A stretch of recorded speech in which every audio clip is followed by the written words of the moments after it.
नमस्ते दोस्तों और धम्म डिकोड के सभी व्यूअर्स। मैं हूं आपका होस्ट और आज हम फिर से भगवान बुद्ध और उनके धम्म की अद्भुत यात्रा पर निकल रहे हैं। यह किताब हमें उस महान आत्मा के जीवन और उनके गहन विचारों को समझने में मदद करती है, जिन्होंने इस दुनिया को शांति और करुणा का मार्ग दिखाया। आज हम इस किताब के एक और बेहद भावुक और महत्वपूर्ण अध्याय में प्रवेश करेंगे, जहां हम राजकुमार सिद्धार्थ गौतम के बचपन की कुछ और गहरी सच्चाइयों को जानेंगे। पिछले वीडियो में हमने एक दुखद लेकिन मार्मिक अध्याय देखा था। कैसे राजकुमार सिद्धार्थ ने अपने जन्म के केवल 7 दिन बाद ही अपनी मां महामाया को खो दिया था। यह एक ऐसा पल था जिसने नन्हे सिद्धार्थ के जीवन को एक अलग मोड़ दिया, लेकिन नियति को कुछ और ही मंजूर था। महामाया की बहन महाप्रजापति गौतमी ने सिद्धार्थ को अपनी संतान की तरह पाला। उन्होंने उन्हें वो सारा प्यार और दुलार दिया जिसकी एक बच्चे को जरूरत होती है। इसके बाद हमने सिद्धार्थ की अद्भुत शिक्षा की यात्रा को भी देखा। यह जानकर हैरानी होती है कि कैसे बचपन से ही उन्हें कई विषयों का गहरा ज्ञान दिया गया। उन्होंने अपने शुरुआती गुरुओं से शिक्षा ली और फिर सब्बमित्त जैसे महान विद्वानों से दर्शन शास्त्र, व्याकरण और वेदों का गहन अध्ययन किया। और तो और सिद्धार्थ ने केवल किताबी ज्ञान ही नहीं, बल्कि आलार कालाम के शिष्य भारद्वाज से ध्यान और योग की कला भी सीखी। यह दर्शाता है कि उनका जीवन शुरू से ही एक असाधारण राह पर था। ये सभी घटनाएं, उनके बचपन के अनुभवों ने उन्हें भविष्य में बुद्ध बनने के लिए तैयार किया।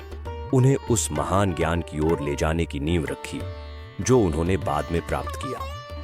अब आइए आज के अध्याय में प्रवेश करते हैं, जहां हम सिद्धार्थ के स्वभाव की कुछ और अनूठी विशेषताओं को जानेंगे।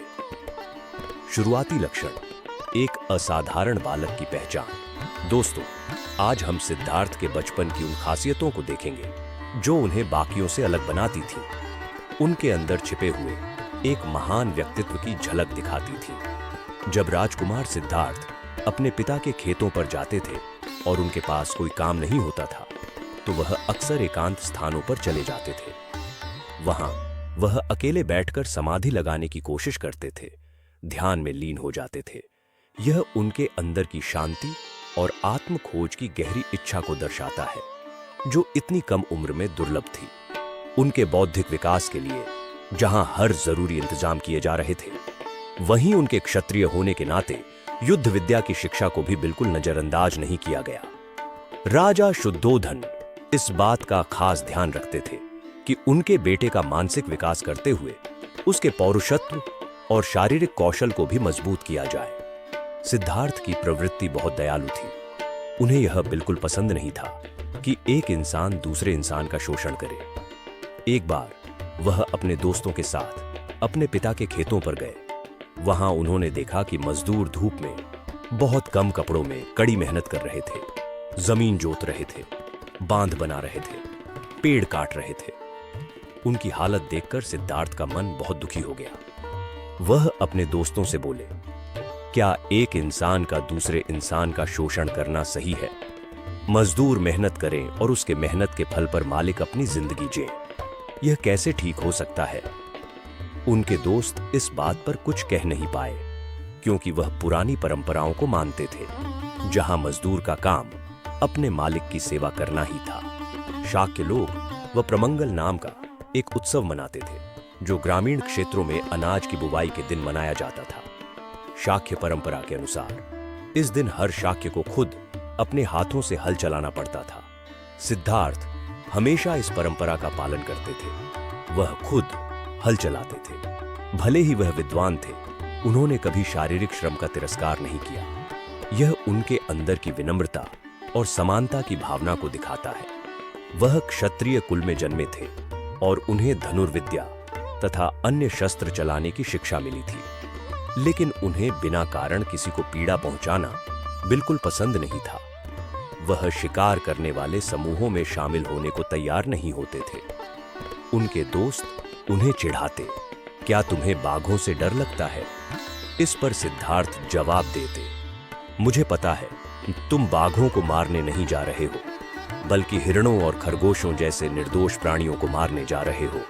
उनके दोस्त उनसे आग्रह करते, कम से कम अपने दोस्तों की सटीक निशानेबाजी देखने तो आओ।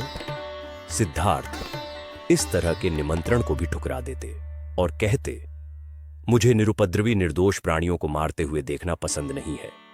सिद्धार्थ की इस प्रवृत्ति से प्रजापति गौतमी बहुत चिंतित रहती थीं। उनसे बहस करते हुए वह कहती, तुम भूल रहे हो कि तुम क्षत्रिय हो। लड़ना तुम्हारा धर्म है।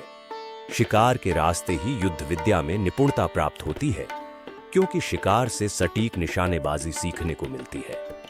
शिकार क्षत्रियों के युद्ध विद्या के शिक्षण का एक क्षेत्र है। सिद्धार्थ हमेशा गौतमी से पूछते, लेकिन मां, क्षत्रियों को लड़ना ही क्यों पड़ता है? और गौतमी जवाब देती, वह उनका धर्म है, इसलिए। इस जवाब से सिद्धार्थ संतुष्ट नहीं होते थे। वह गौतमी से पूछते, मुझे यह बताइए कि इंसान को मारना इंसान का धर्म कैसे हो सकता है? गौतमी उत्तर देती, यह प्रवृत्ति किसी सन्यासी को शोभा देती है, लेकिन क्षत्रिय को लड़ना ही चाहिए। अगर वे लड़ेंगे नहीं तो राज्य की रक्षा कौन करेगा? इस पर सिद्धार्थ का अगला सवाल होता, लेकिन मां, अगर सब क्षत्रिय एक दूसरे से प्रेम करने लगे तो क्या वे हिंसा किए बिना अपने राज्यों की रक्षा नहीं कर सकते? इस सवाल पर गौतमी निरुत्तर हो जाती थीं। यह सिद्धार्थ की दूरदृष्टि और अहिंसा के प्रति उनके गहरे विश्वास को दर्शाता है। वह अपने दोस्तों को भी अपने साथ बैठाकर समाधि लगाने के लिए प्रेरित करने की कोशिश करते थे। इसके लिए वह उन्हें सही आसन में बैठना सिखाते। वह उन्हें किसी एक विषय पर मन को एकाग्र करना सिखाते। वह उन्हें सलाह देते कि ध्यान के लिए ऐसे विचारों का चुनाव करें जैसे, मैं सुखी हूं, मेरे अपने सुखी हो, सभी प्राणी सुखी हो। लेकिन उनके दोस्त इन बातों को गंभीरता से नहीं लेते थे। वे उसकी हंसी उड़ाते और उसका मजाक बनाते। वे आंखें तो बंद कर लेते, लेकिन चिंतन के विषय पर मन एकाग्र नहीं कर पाते थे। इसके बजाय उनकी आंखों के सामने शिकार के हिरण या खाने के मीठे पकवान आते रहते थे।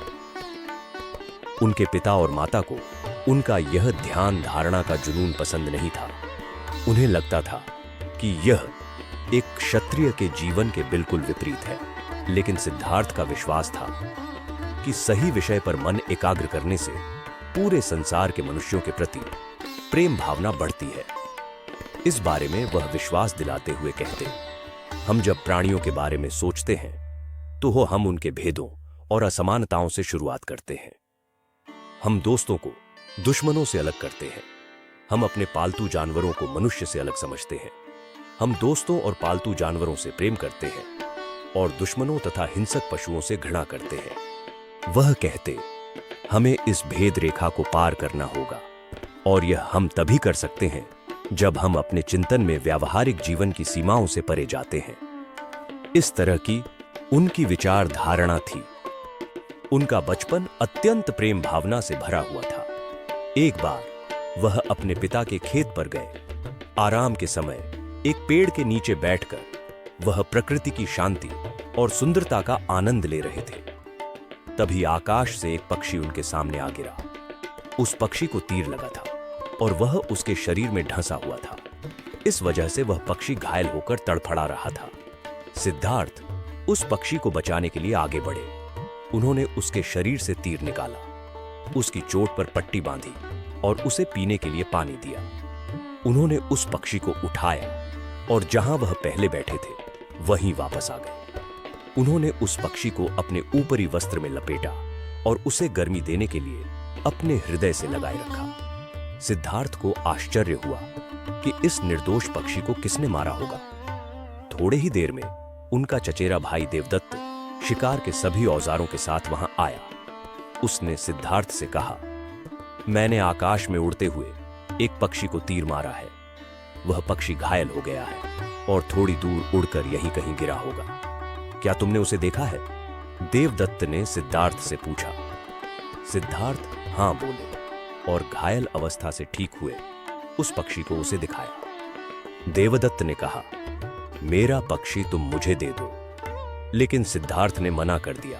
जिससे उन दोनों के बीच तीव्र वाद विवाद हो गया। देवदत्त का कहना था कि इस पक्षी का मालिक मैं हूं, क्योंकि शिकार के नियम के अनुसार जो शिकार करता है वही उस शिकार का मालिक होता है।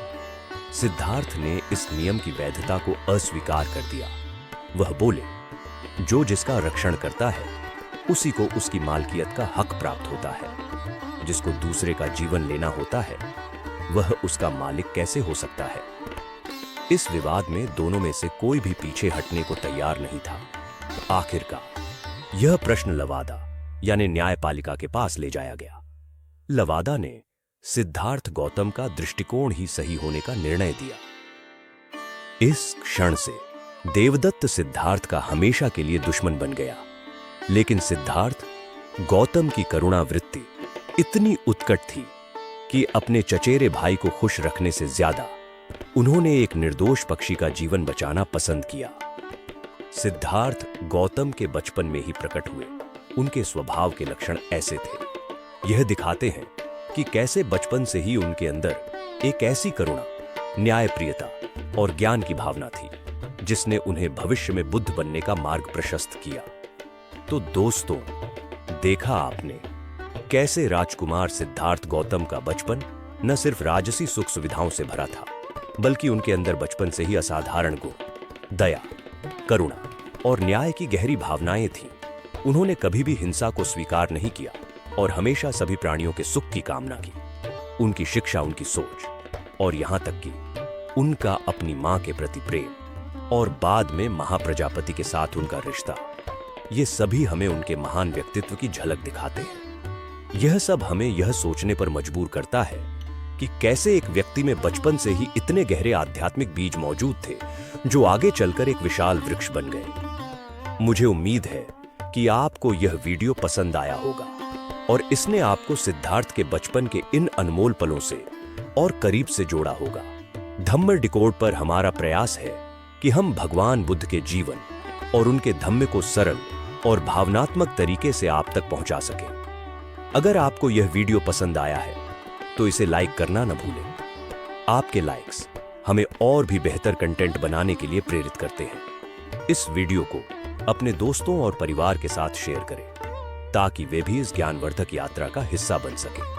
और हां, अगर आपने अभी तक धम्म डिकोड चैनल को सब्सक्राइब नहीं किया है तो अभी सब्सक्राइब करें और बेल आइकॉन को दबाना बिल्कुल न भूलें ताकि आप हमारे आने वाले सभी वीडियोस देख सकें। हम आपके विचारों और प्रश्नों का हमेशा स्वागत करते हैं। कमेंट्स में हमें बताएं कि आपको यह वीडियो कैसा लगा और आप अगले वीडियो में क्या देखना चाहेंगे। हम जल्द ही मिलेंगे अगले अध्याय के साथ। तब तक के लिए धम्म के मार्ग पर चलते रहिए और सभी का मंगल हो। धन्यवाद।